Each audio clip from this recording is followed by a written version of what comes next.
Hello, wonderful parents and caregivers. Welcome to With Debasmita, where we talk about baby parenting and childcare. So, if you are ready to love, and learn together, then hit the subscribe button and become a part of our family. আজকে আমি share করব কিছু effective techniques home remedies যেটা কিনা বাচ্চাদের এই সিজনে হওয়া সর্দি কাশি কমাতে একটু হেল্প করবে। ফার্স্ট যে পয়েন্ট আজকে বলবো সেটা হচ্ছে স্টিম থেরাপি। এরপর আমরা যখন বড়রা স্টিম নিই সেটা বয়েলিং ওয়াটার দিয়ে নিই, মাথার ওপর টাওয়েল দিয়ে। বাচ্চাদের ক্ষেত্রে সেই মেথডগুলো অফকোর্স ভীষণ রিস্কি, কিন্তু বাচ্চাদেরও আমরা কীভাবে স্টিম দিতে পারি। বাড়িতে যে ভেপারাইজার মেশিনগুলো হয় সেইগুলো বাচ্চা যখন ঘুমোবে তার সামনে এনে অনেকটা যদি পরিমাণে স্টিম তৈরি করা যায় তাহলে কিন্তু মোটামুটি দেখা যায় পুরো ঘরটাই স্টিমে ভরে গেছে। সেখান থেকেও কিন্তু বাচ্চার এই স্টিম থেরাপি দেওয়া যেতে পারে। যদি বাড়িতে ভেপারাইজার মেশিন না থাকে, যদি গিজার থাকে, গিজারে জল খুব ভালো করে গরম করে শাওয়ারটা 10 মিনিট ছেড়ে রেখে দিন। তারপরে শাওয়ার বন্ধ করলে দেখবেন বাথরুমটা পুরো স্টিমে ভরে গেছে। সেখানে বাচ্চাকে নিয়ে কোলে নিয়ে খানিকক্ষণ বসে থাকুন, ওখানেই খেলুন, তাহলে কিন্তু স্টিম থেরাপির ব্যাপারটা অনেকটাই হয়ে যাবে। এতে কিন্তু জমে থাকা সর্দি কাশিগুলো বেরিয়ে বাচ্চারা অনেকটা রিলিফ পায়। নাম্বার 2 হচ্ছে হাইড্রেশন। বেবির বয়স যদি 6 মাসের নিচে হয় তাহলে তো অবশ্যই ব্রেস্ট মিল্ক বা ফর্মুলা মিল্ক ছাড়া হাইড্রেশনের আর কোনো উপায় নেই, সেক্ষেত্রে বারবার অফার করতে হবে। যদি বয়স 6 মাসের ওপরে হয় তাহলে কিন্তু জল, স্যুপ, সেটা ভেজিটেবল স্যুপ হতে পারে, চিকেন স্যুপ হতে পারে, ডালের স্যুপ হতে পারে, ফ্রুট জুস হতে পারে, ওআরএস, যে কোনো ধরনের হাইড্রেশন কিন্তু বারবার অফার করতে হবে। এটা কিন্তু কাশি রিলিফ করতে ভীষণভাবে হেল্প করে। 3 নম্বর পয়েন্ট হচ্ছে হানি। এই পয়েন্টটা কিন্তু শুধুমাত্র তাদের জন্যই প্রযোজ্য যাদের বয়স 1 বছরের ওপরে হয়ে গেছে, কারণ 1 বছরের নিচে হানি কিন্তু টক্সিক। 1 বছরের ওপরে যাদের বাচ্চার বয়স তাদের কিন্তু আমরা পিওর হানি অফার করতে পারি দিনে ম্যাক্সিমাম 1 চামচ। এটা কিন্তু কাশি রিলিফে ভীষণ হেল্প করে। 4 নম্বর যেটা পয়েন্ট সেটা হচ্ছে বাচ্চা যখন ঘুমোবে সেই সময় ফ্ল্যাট জায়গায় না শুয়ে মাথাটাকে একটু এলিভেটেড পজিশনে রাখা। এতে কিন্তু নাক বন্ধ হওয়ার চান্স কম হয়, কাশি কম হয়।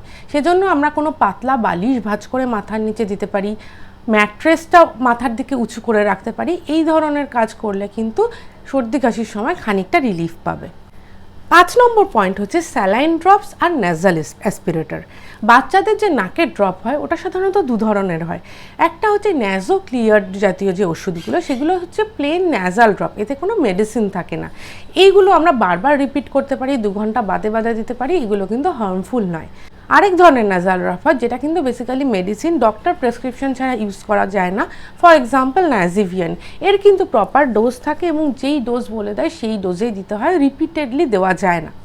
তো এই স্যালাইন ড্রপস কিন্তু আমরা বারবার দিতে পারি নাক খোলার জন্য। নাকে যদি কোনো সর্দি জমে থাকে এটা কিন্তু ইজিলি গলিয়ে বের করে দেয়। আরেকটা যেটা বললাম সেটা হচ্ছে নাসাল অ্যাসপিরেটর।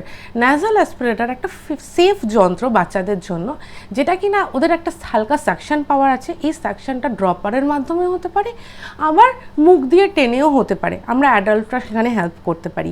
আমি কিছু নাসাল অ্যাসপিরেটরের লিঙ্ক ডেসক্রিপশন বক্সে দিয়ে দেবো, দেখতে পারো। এটা বেসিক্যালি বাচ্চাদের নাকে যদি কোনো স্টিকি মিউকাস থাকে ওটাকে জেন্টলি টেনে বের করে দেয়। 6 নম্বর পয়েন্ট হচ্ছে ওয়ার্ম লিকুইড সিপ করা। অবশ্যই এটা ওয়ার্ম লিকুইড, হট লিকুইড না, যেটুকু বাচ্চা সহ্য করতে পারছে সেই ওয়ার্মতেরই। এই ওয়ার্ম লিকুইড কী হতে পারে? গরম জল হতে পারে, দুধ হতে পারে। যদি বাচ্চার বয়স 1 বছরের ওপরে হতে হয় তাহলে হার্বাল টি অফার করতে পারেন। এই হার্বাল টির মধ্যে কিন্তু চা পাতা থাকে না।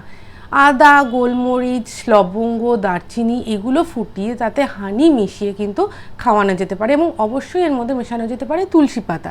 এই হার্বালটি কিন্তু সর্দি কাশি পাতলা করায় খুব উপযোগী। 7 নম্বর পয়েন্ট হচ্ছে এসেনশিয়াল অয়েলস।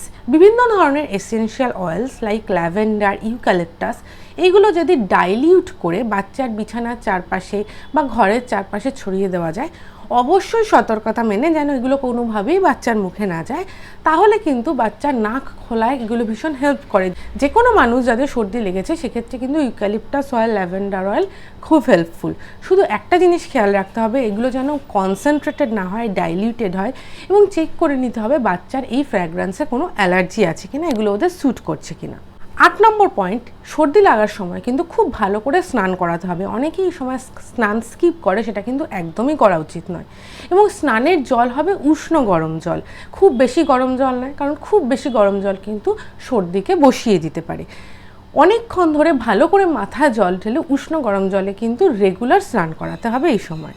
9 নম্বর পয়েন্ট হচ্ছে তুলসী পাতা।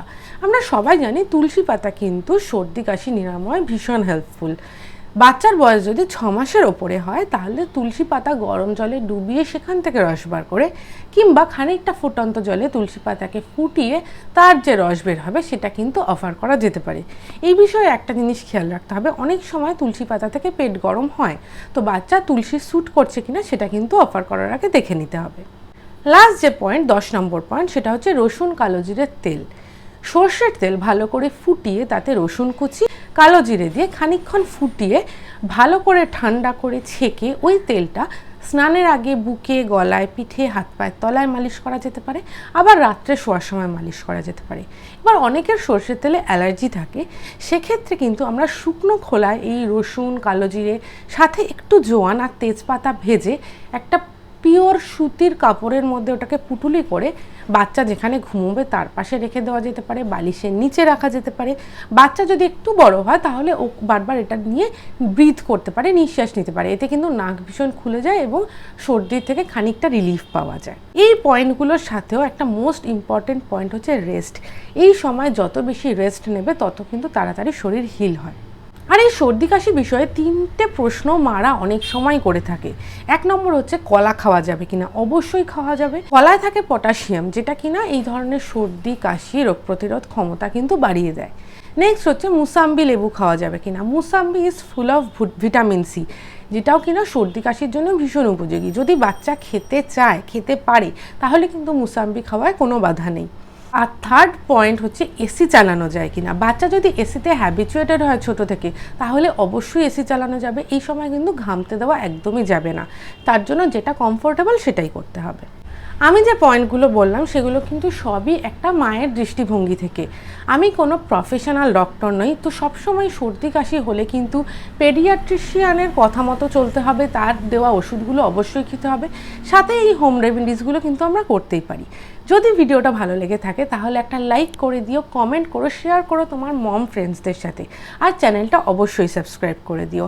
কমেন্টে জানাও আর কি ভিডিও দেখতে চাও। দেখা হবে নেক্সট কোনো ভিডিওতে। Till then take care and by.